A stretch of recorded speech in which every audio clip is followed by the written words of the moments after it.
하나님은 영이시니 예배하는 자는 영과 진리로 예배할지라. 오늘의 그 말씀은 예수님께서 직접 예배에 대해 알려주시는 말씀으로 너무나 유명한 말씀의 본문입니다. 이 말씀은 우리 그리스도인들이 모두 이렇게 예배를 드려야 한다는 뜻입니다.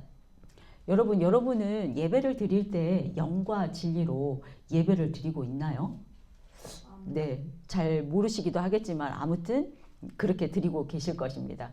오늘 본문에서 사마리아 여인이 영과 진리로 예배를 드리는 자로 변화됩니다. 이 부정한 여인이 어떻게 변화될 수 있었을까요? 아마 그것은 예수님을 만났기 때문입니다. 정답이죠. 28절에 보면은 여자가 물동이를 버려두고 동네로 가서 사람들에게 가서 복음을 전도하자 동네 사람들이 그 즉시 그 여자의 말을 듣고 예수님께 나와왔다고 합니다. 그 사도행전 제자들과 같이 완전히 변화된 여인의 모습을 볼 수 있습니다. 우리가 매주 예배를 드리는 이유는 무엇인가요? 사람마다 각자 다른 이유는 있겠지만 저와 여러분이 예배를 드리는 그 가장 중요한 이유는 예배를 통해 우리의 심령과 우리의 삶이 변화되어야 한다는 것입니다.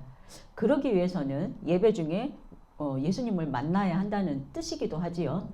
만약 여러분 중에 예배 따로 나의 삶 따로 이렇게 살고 계시다면 그 사람이 드리는 예배는 거짓 예배이고 그 믿음은 한참이나 부족한 믿음이거나 아예 믿음이 없다는 뜻일 것입니다. 그 사람 안에는 예수님이 없다는 증거입니다. 지금 저와 여러분이 드리고 있는 그 예배의 궁극적인 이유는 예수님으로 인해서 구원을 받았기에 우리의 심령이 변화되었고 또 우리의 삶 전체가 나아가서 변화되어서 우리 모두가 예배자의 삶이 되기를 바라기 때문이어야만 합니다. 믿으십니까? 아멘입니다. 사마리아 여인은 예수님을 만나고 즉시 변화되어서 예배자의 삶이 되었습니다. 그런 그녀가 이후에 거짓 남편과 계속 살았을까요? 제 생각에는 결코 그렇지 않을 것이라 생각됩니다. 진정으로 예수님을 만난 사람은 다시 죄인의 생활로 돌아갈 수가 없습니다. 만약 계속해서 죄를 진다면 우리 안에 있는 주님의 영이 우리 안에 머물지 못하고 떠나갈 것이기 때문입니다. 사마리아 여인이 죄 중에 있을 때 예수님을 만나서 회개하고 진정한 예배자로 변화됩니다. 그리고 죄에서 떠나게 됩니다. 그녀는 완전히 구원을 받습니다. 저와 여러분도 오늘 이 말씀을 통해서 예수님을 만나고 우리의 예배가 변화되고 우리의 삶이 변화되기를 소망합니다. 이 사마리아 여인의 삶이 완전히 변화된 결과에 앞서서 이 여인의 기구한 사연에 대해서 먼저 알아야 할 것 같습니다. 다 아시겠지만 제가 다시 알려드리겠습니다. 18절에서 예수님께서 하시는 말씀으로 알 수 있듯이 이 여인은 남편이 5명이나 있었는데 이들도 다 정식 남편은 아니었고 지금 있는 남자도 남편이 아니라고 합니다. 당시 예수님 당시에 유대 그 남자들은 이혼을 하고 재혼을 3번까지 허용되었다고 합니다. 그런데 당시에 그 여자인 몸으로 이 사마리아 여인이 남편을 6번째 남편을 바꿨다고 한다면은 이 보통 여인의 삶이라고는 볼 수 없고 그들이 보기에 거의 창기에 가깝다고 볼 수 있겠죠. 당시의 결혼 문화가 어땠냐면은 언젠가 제가 마태복음에서 한번 그 말씀을 나눴었는데요. 예수님 당시에 유대인들이 이혼이 쉽게 이루어졌다고 합니다. 말씀하고 어긋나는 일이죠. 그런데 그렇게 되었습니다. 단지 그런데 이제 이것은 남자 입장에서 남자의 필요에 따라서 이혼을 하는 것이지 여자에게는 이혼의 권리가 없었습니다. 남자들이 자기의 부인과 이혼하고 싶으면은 어떤 이유를 대고서라도 그 이혼이 가능했습니다. 예를 들면은 음식이 마음에 안 든다, 뭐 못생겨졌다, 눈이 짝눈이다, 뭐 머리 스타일이 마음에 안 든다. 어떤 이유를 대고서라도 이혼장만 써주면은 바로 이혼이 성립되었다고 합니다. 여자도 남편이 써준 이혼장만 있다면 다시 그 재혼을 할 수 있었던 시대였다고 하죠. 그런데 이 이기적이고 못된 남편들이 자신의 부인이 재혼하지 못하게 하기 위해서 말로만 이혼이라고 말하고 이혼장은 써주지 않은 예가 너무 많았다고 합니다. 또 말로만 이혼이라고 해도 이 이혼이 성립됐다고 합니다. 또는 나뭇잎에 이혼 증서를 써줘서 종이가 없다는 이유로 보면은 나뭇잎은 얼마 지나면 바스러져 버리잖아요. 그러면은 이혼장이 없기 때문에 재혼을 할 수가 없게 된 것입니다. 뭐 지금처럼 나뭇잎 코팅해가 다닐 수도 없는 일이고 그런 사례가 너무나 많았다고 합니다. 그리고 당시에는 그 유대 사회에서 여자가 이혼을 하고 혼자 살게 되면 경제 활동을 할 수 있는 그런 사회 구조가 아니었기 때문에 이혼당한 여인들이 당장 먹고 사는 문제에 맞닥뜨릴 수밖에 없는 현실인 것입니다. 그러니 이 사마리아 여인이 어떤 경로로 그런 삶을 살게 되었는지는 대충 짐작은 가실 것입니다. 지금 우리의 삶도 이 사마리아 여인과 별반 다르지 않을 것 같습니다. 저와 여러분이 남편 5을 바꾼 것은 아니지만 우리 안에 남편 우상, 또 자식 우상, 만몬 우상, 명예와 권력 우상들이 우리의 삶 속에서 우리를 이렇게 잡고 있기 때문에 우리가 하나님과 멀어지게 되고 우리를 죄짓게 하는 것들입니다. 이렇게 계속 우리가 이런 것들을 붙들고 산다면 계속 죄를 짓게 됩니다. 우리는 세상에 둘러싸여서 살아남기 위해 몸부림치고 있는 그냥 우리의 삶의 현장일 뿐이지만 이것은 하나님과 멀어지고 죄를 짓는 생활입니다. 그래서 우리가 그렇죠. 내가 이 사람을 좀 만나면 내 인생이 좀 풍족하게 살게 되고 편안하게 살 수 있지 않을까 하고 결혼을 했는데 남편이 내 인생의 가장 큰 십자가가 될지 어떻게 알았겠습니까? 자식이 내 인생의 우상이 되어서 나의 모든 것을 바쳐서 희생했지만 자식이 내 인생의 궁극적인 목적을 해결해 줍니까? 먹고 살기 위해서 돈을 많이 벌고 싶어서 열심히 일했지만 돈은 우리의 혼을 풍족하게 할지는 모르지만 우리의 영을 풍요롭게 하지는 못합니다. 그러므로 저와 여러분이 사마리아 여인과 같이 예수님을 만나서 예배자의 삶으로 변화되어서 죄와 멍에의 굴레에서 벗어나야만 합니다. 아멘입니까? 오늘 말씀을 통해서 저와 여러분의 삶이 변화되기를 소망합니다. 사마리아 여인이 어떻게 변화되었습니까? 저와 여러분이 그 예배자의 삶으로 변화되기 위해서는 첫째, 예수님이 찾아와 만나 주셔야 합니다. 예수님이 먼저 우리를 찾아와 만나 주십니다. 이 죄의 굴레에서 벗어나고 변화된 삶을 살게 하시는 이는 오직 예수 그리스도 한 분뿐임을 믿으시기 바랍니다. 아멘입니다. 4절에서 6절까지의 말씀입니다. 사마리아를 통과해야 하겠는지라 사마리아에 있는 수가라는 동네에 이르니 야곱이 그 아들 요셉에게 준 땅에 가깝고 거기 또 야곱의 우물이 있더라. 예수께서 길 가시다가 피곤하여 우물 곁에 있는 그대로 앉으시니 때가 6시쯤 되었더라. 아멘. 이렇게 거시적으로 크게 볼 때 예수님은 사마리아뿐만 아니라 온 인류를 구원하시기 위해서 오셨지만 본문에서는 이 사마리아 여인을 구원하기 위해서 사마리아로 가십니다. 전지전능하신 하나님께는 우연이라는 것이 없습니다. 이 여인을 만나기 위해 이 시간에 이 우물가에 오신 것입니다.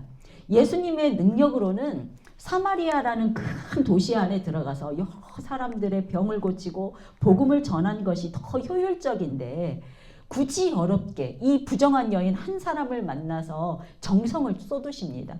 오직 이 불쌍한 여인이 구원받기를 바라시기 때문입니다. 예수님께서는 왜 이 사마리아 여인을 찾아서 오셨을까요? 아마도 제 생각입니다만 이 여인의 고통의 신음과 눈물의 기도를 들으셨기 때문이지 않을까 생각됩니다.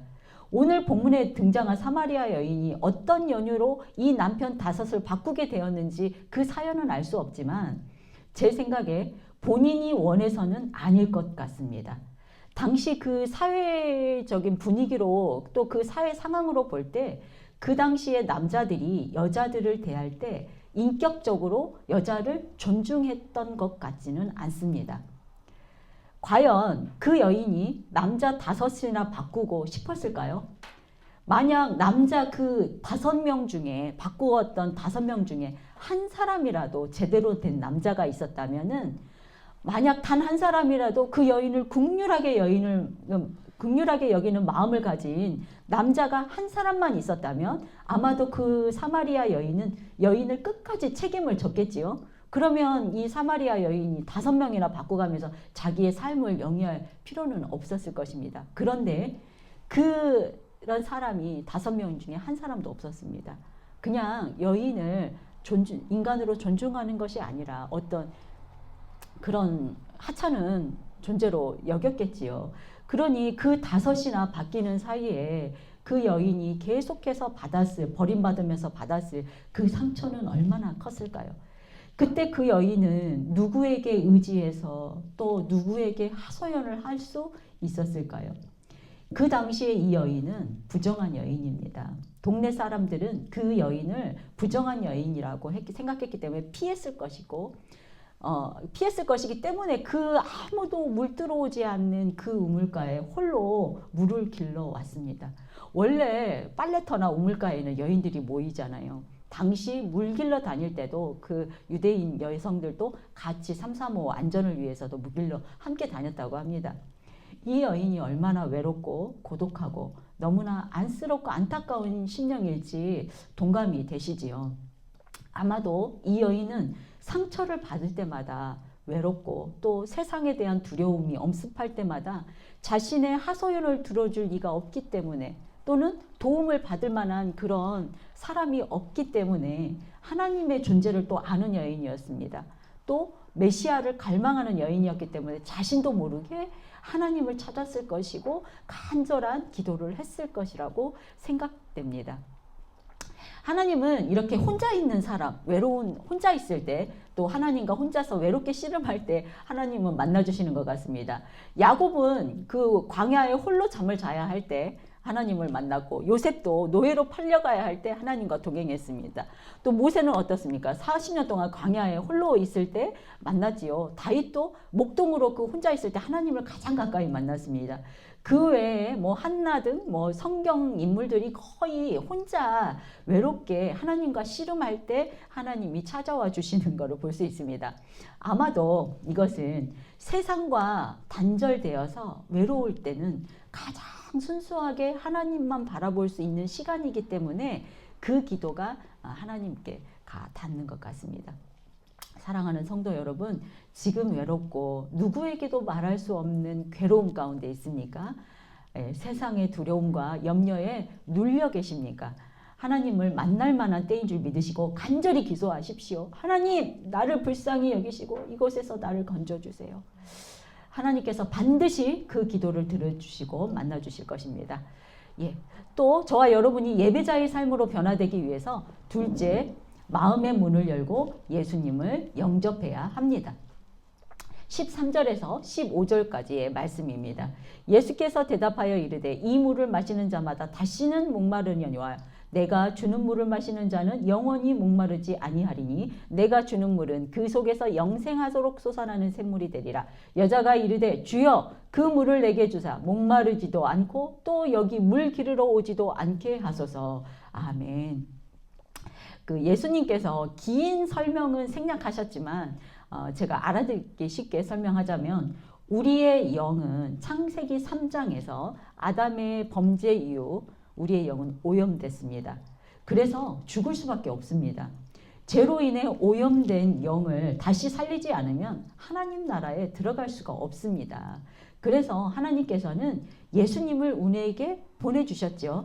그때 우리가 예수님을 믿기로 영접하면은 예수님께서 우리 안에 들어오십니다. 그리고 우리 안에 있는 예수님의 영은 오염된 우리의 영을 깨끗게 하셔서 우리 안에서 영생하도록 솟아나는 생명수가 됩니다. 그렇게 되어야 우리가 다시 살아날 수 있다는 말씀입니다. 이해되시죠? 예수님은 시간 낭비하지 않으시는 분입니다.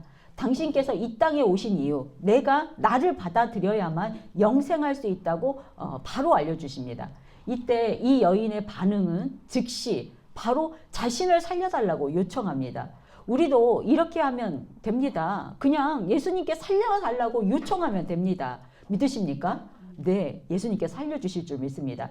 그러나 이 여인은 아직 다 이해하지 못하고 또 이 여인의 믿음 또한 연약합니다. 그러므로 그녀가 구하는 것은 영생이 아닌 그녀가 세상에 살면서 자신이 가장 힘든 문제를 해결해 달라고 요청합니다. 우리들도 예수님을 처음 만났을 때, 영접했을 때 그랬잖아요. 뭣도 모르고 이것도 해달라, 저것도 해달라, 이 문제도 좀 해결해 주시고 저것도 좀 많이 주세요. 이렇게 보채는 아이와 같은 연약한 믿음입니다. 그럴지라도 예수님은 우리를 기뻐하시고 기다려 주시는 분입니다. 그리고 예수님께서는 여기에서 중요한 포인트를 찝어내십니다. 우리가 예수님을 영접할 때 반드시 회개해야 함을 알고 계시죠. 오늘 본문에서 예수님께서는 즉시 그 여인에게 회개하도록 그녀의 죄를 묻습니다. 16절에서 19절입니다. 이르시되 가서 내 남편을 불러오라. 여자가 대답하여 이르되 나는 남편이 없나이다. 예수께서 이르시되 내가 남편이 없다 하는 말이 옳도다. 너에게 남편 5이 있었고 지금 있는 자도 내 남편이 아니니 내 말이 참되도다. 여자가 이르되 주여 내가 보니 선지자로소이다. 아멘. 네, 예수님은 어떤 신적 통찰로 그녀의 모든 것을 알고 있었습니다. 시간 낭비하지 않으시고 즉시 그 사마리아 여인에게 죄를 물었을 때 그녀는 정직하게 자신의 죄를 토설합니다. 자신이 죄인임을 알았습니다. 정직한 죄의 고백으로 그녀는 지금 회개의 은혜를 입은 것입니다. 자신의 죄를 토설하고 회개함이 복받는 인생인 줄 믿으시기 바랍니다. 저와 여러분도 경험하셨겠지만 우리가 예배를 드리다가 혹은 말씀 읽다가 또는 기도하다가 우리가 미숙한 믿음으로 하나님께 뭐 좀 더 달라고 하는 그런 기도를 또 드린다거나 혹은 예수님을 나의 마법봉처럼 사용하는 기도를 할 때일지라도 하나님은 우리를 뭘 하지 않으시고 문득 우리의 죄를 생각나게 하시고 회개하게 하시는 분이십니다. 왜냐하면 예수님은 저와 여러분이 진정으로 구원받기를 바라시기 때문이죠.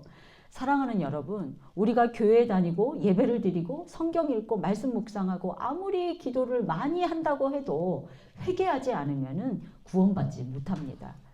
지금 이 시간 하나님의 은혜로 회개의 영이 저와 여러분에게 충만하게 임하기를 주님의 이름으로 축원합니다. 자, 주여 내가 보니 선지자로소이다. 이렇게 사마리아 여인은 회개 후에 비로소 하나님의 존재를 인식하고 그분의 역사하심을 깨달아 알게 되었습니다. 할렐루야입니다. 주님의 그 은혜를 받은 것입니다. 이제 이 여인은 은혜를 받았기 때문에 예배를 갈망하게 됩니다. 세 번째입니다. 예배자의 삶으로 변화되기 위해서 사마리아 여인은 진정한 예배를 알기 원했습니다. 20절에서 24절입니다. 우리 조상들은 이 산에서 예배하였는데 당신들의 말은 예배할 곳이 예루살렘에 있다 하더이다. 예수께서 이르시되 여자여 내 말을 믿으라. 이 산에서도 말고 예루살렘에서도 말고 너희가 아버지께 예배할 때가 이르리라. 너희는 알지 못하는 것을 예배하고 우리는 아는 것을 예배하노니 이는 구원이 유대인에게서 남이라. 아버지께 참되게 예배하는 자들은 영과 진리로 예배할 때가 오나니 곧 이때라. 아버지께서는 자기에게 이렇게 예배하는 자들을 찾으시느니라. 하나님은 영이시니 예배하는 자가 영과 진리로 예배할지라. 아멘. 사마리아 여인은 그동안 이 죄 가운데서 죄책 가운데 괴로운 삶을 살았더라도 예수님을 만나고 변화되는 그 과정에서 제대로 된 예배가 드리고 싶어졌겠지요. 당시에 그들이 드리는 예배는 성전에서 이렇게 드리는 예배가 전부였기 때문에 예수님께 예배를 어디서 드려야 하는지 장소를 물어봅니다. 그러나 이에 대한 예수님의 대답은 장소가 아닌 예배의 대상에 대해서 알려줍니다. 예배를 드린다는 것은 예배를 드리는 대상이 있다는 것입니다. 우리 그리스도인들의 예배 대상은 누구인가요? 하나님이죠. 그럼 불교는 부처이잖아요. 유교를 믿는 사람들은 조상신에게 예배를 드리고 무당은 귀신에게 제사를 드립니다. 사마리아 땅은 본래 북이스라엘에 속한 땅입니다. 그래서 북이스라엘은 남과 북으로 갈라졌을 때 그 북에 있는 이스라엘 백성들이 남유다 예루살렘에 들어와서 그 예배를 못 드리게 하기 위해서 자기네들끼리 성전을 크게 지어서 그 성전 안에다가 금송아지를 세웠습니다. 그렇다면은 그 북이스라엘에 속한 그 사마리아인들도 이 금송아지에게 예배를 드리고 있었다는 뜻입니다. 그러나 그 유대인들은 오랫동안 자기네들이 타락하고 뭐 변질되었을지언정 그나마 예배의 대상은 하나님이었습니다. 그러므로 예수님께서 말씀하시는 구원은 유대인에게서 난다라는 그 말의 뜻이 바로 이런 경로가 있는 그런 뜻입니다. 하지만 하나님께 제사를 드린다고 지금 그때 당시 유대인들이 구원을 받았나요? 유대인들도 타락했기에 그들의 예배에는 구원이 없었습니다. 그렇기에 예수님께서는 너희가 구원을 받을 수 있는 참된 예배는 어떤 것인가를 지금 알려주십니다. 참된 예배는 예배자들이 영과 진리로 예배를 드려야 한다라고요. 하나님 아버지께서 그렇게 예배하는 자들을 찾으시기 때문이다라고 이유도 말씀해 주시지요. 하나님은 영이시기에 예배하는 자는 영으로 아버지께 예배를 드리되 진리 안에서 예배를 드려야 한다고 말씀해 주십니다. 여기서 영과 진리로 예배를 드린다는 것은 무슨 뜻일까요? 영어 성경을 봤더니 in spirit and in truth입니다. 영으로 예배를 드리는 자라는 그 말씀의 의미는 앞에서도 언급했던 것처럼 우리 안에 예수님이 들어오셔서 우리의 영이 깨끗해져서 예수님과 연합하여진 그 영의 상토가 바로 이 영으로 드린다는 예배입니다. 그리고 진리는 무엇입니까? 한마디로 한다면 예수가 그리스도이다 라는 그것이 바로 진리입니다. 조금 길게 설명하자면은 성경의 말씀을 믿는 것이 바로 진리를 아는 것입니다. 하나님이 이 세상을 창조하시고 아담을 지으시고 아담이 그 죄를 지음으로 온 인류가 죽게 되었습니다. 그래서 예수님을 우리에게 보내주시고 예수님으로 인해서 우리는 다시 구원을 받게 된다는 것을 믿는 것이 바로 진리입니다. 여러분, 성경에 쓰여진 모든 말씀이 믿어지십니까? 아멘. 예, 그렇다면 여러분은 하나님이 찾으시는 참된 예배자입니다. 이런 사실이 믿어지는 것은 이미 우리 안에 하나님의 은혜가 인해서 예수님의 영이 우리 안에 계시다는 뜻입니다.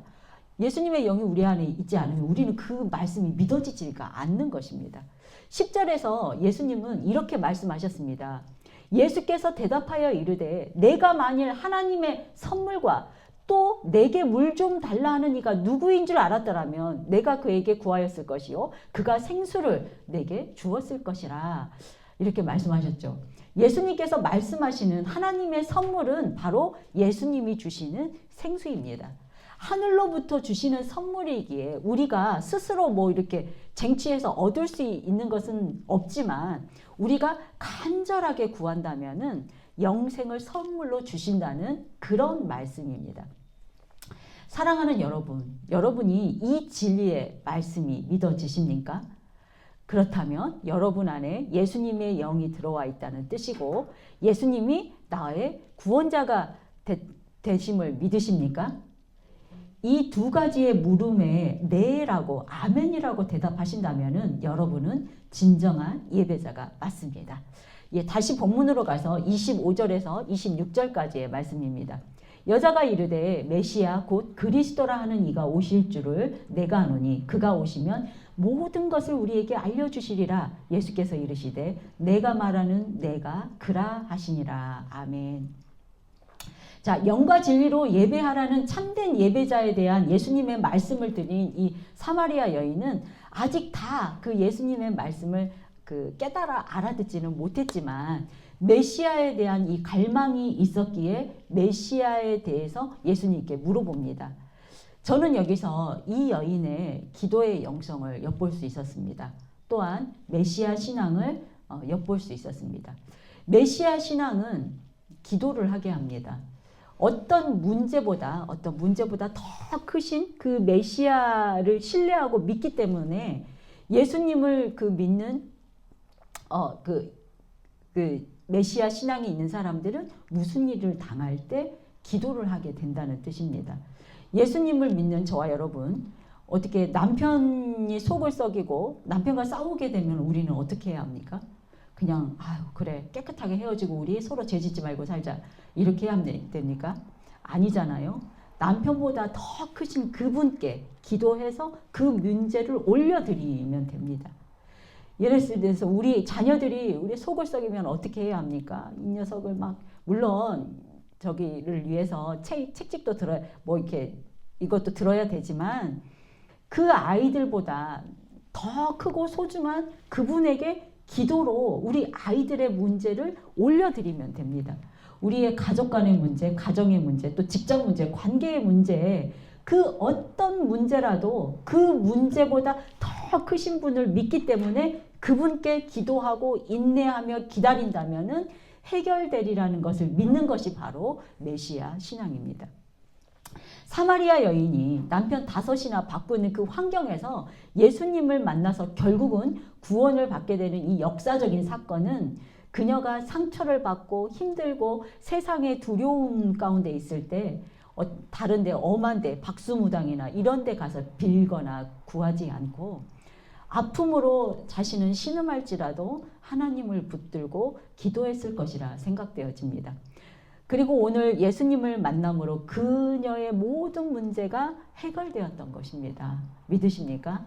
물론 환경은 그대로 있겠지만 그녀 안에 이 모든 문제는 해결됐을 것입니다. 사랑하는 여러분, 내 삶의 문제, 나의 모든 문제의 해답은 그리스도에게 있다는 것을 믿으시기 바랍니다. 아멘입니다. 이제는 우리가 무슨 일을 만나든지 우선 하나님께 기도하고 인내하면서 기다려야 한다는 뜻입니다. 사마리아 여인처럼 예수님을 강력하게 만나는 그런 은혜가 있을 줄 믿습니다.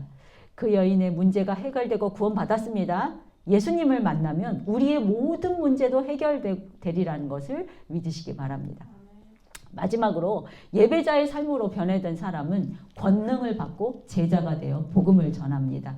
27절에서 30절까지의 말씀입니다. 이때 제자들이 돌아와서 예수께서 여자와 말씀하시는 것을 이상히 여겼으나 무엇을 구하나이까? 어찌하여 그와 말씀하시나이까? 묻는 자가 없더라. 여자가 물동이를 버려두고 동네로 들어가서 사람들에게 이르되 내가 행한 모든 일을 내게 말한 사람을 와서 보라. 이는 그리스도가 아니냐 하니 그들이 동네에서 나와 예수께로 오더라. 아멘.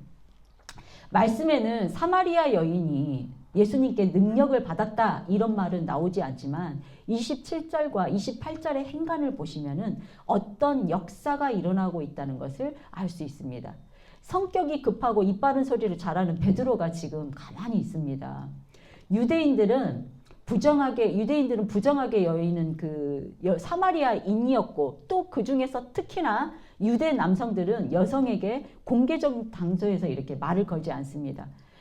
또 그리고 긴 설명을 하지 않아도 그 시간에 홀로 물길로 오는 여인이 평범한 여인은 아닐 것이라고 다들 짐작하고 있었겠지만 그리고 또 그 유대인들은 부정한 사람과 함께하면은 같이 부정해지기 때문에 하나님이 명령했습니다. 부정한 사람들은 진 밖으로 쫓아내서 깨끗해지면 데려오라고 했잖아요. 그래서 그런 하나님의 강력한 그런 명령이 있었고 그들 안에는 그들의 그 전통을 그대로 가지고 있었기 때문에 부정한 사람과는 절대 가까이 하지 않습니다. 그런데도 그 일이 이상하게 여겨졌지만 그들은 한마디 말을 걸 수도 없었고 그랬다고 지금 여기 말씀에 나와 있잖아요. 왜 그럴까? 왜 그들은 침묵하고 있었을까? 제가 생각해 보니 개인적으로 이때 하나님의 임재가 그 순간 강력하게 임했기 때문이 아닐까 이런 생각이 들었습니다. 지금 그녀에게는 마을 사람들에게 예수님 메시아를 전할 만큼 강력한 하나님의 권능이 임하고 있었던 것입니다. 그 증거가 뭐냐면은 그 여인이 말을 듣고 동네 사람들이 그리스도라는 예수님을 만나기 위해 그 예수님께로 나왔기 때문입니다. 일반적으로 한번 생각해 보십시오.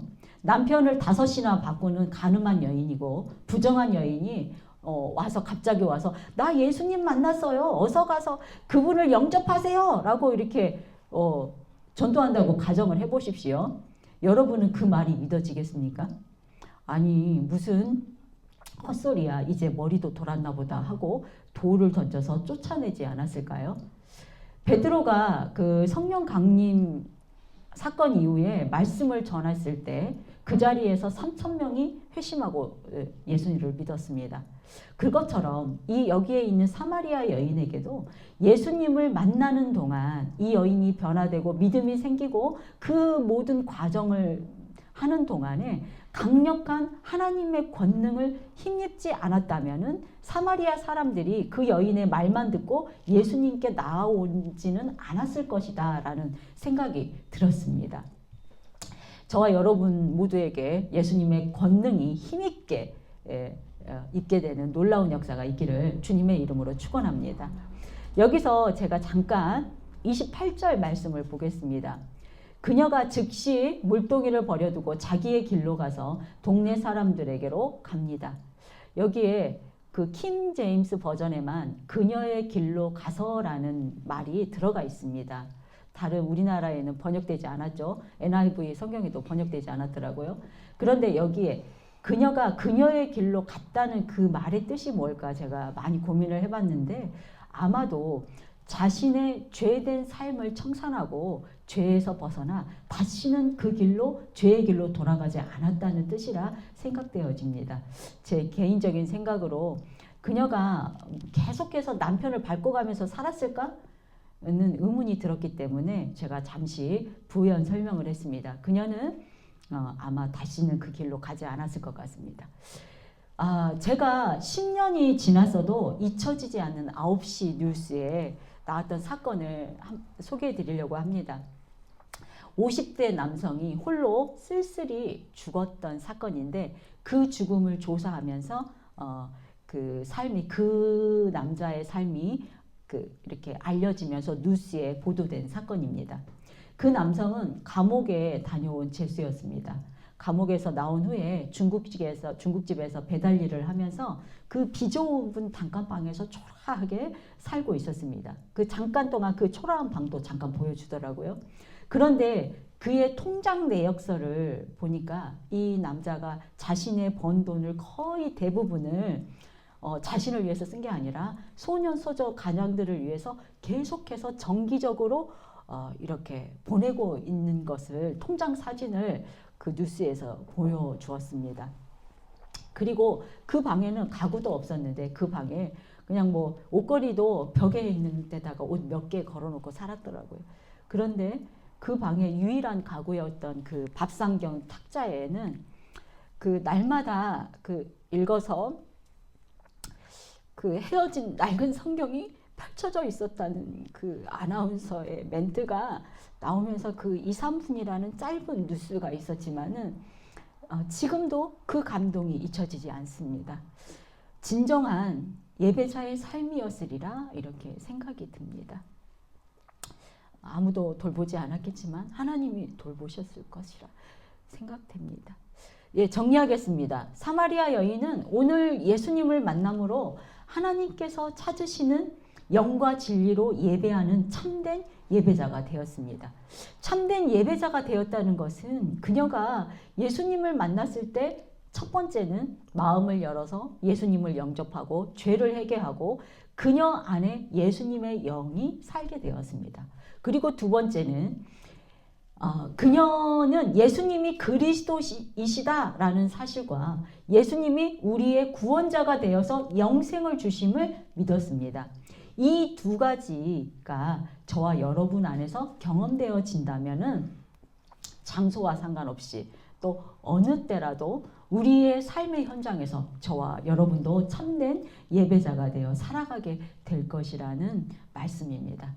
그렇게 참된 예배자가 되기 위해서 사마리아 여인처럼 어떤 고난 가운데서도 하나님을 찾으시기 바랍니다. 모든 문제의 해결은 예수님께 있다는 것을 믿으시고 무슨 일을 만나든지 기도하십시오.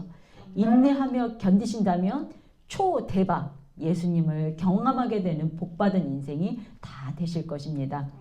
진정한 예배자의 삶으로 변화된 사람은 권능을 받고 땅끝까지 복음을 전할 능력을 받게 되는 것입니다. 세상 끝날까지 주님께서 우리와 함께 하시겠다고 약속해 주셨습니다. 믿으십니까? 아멘입니다. 저와 여러분 모두 하나님의 은혜를 힘입어 영과 진리로 드리는 참된 예배자가 다 되기를 주님의 이름으로 축원합니다. 오늘 말씀을 생각하시면서 결단의 기도를 하겠습니다.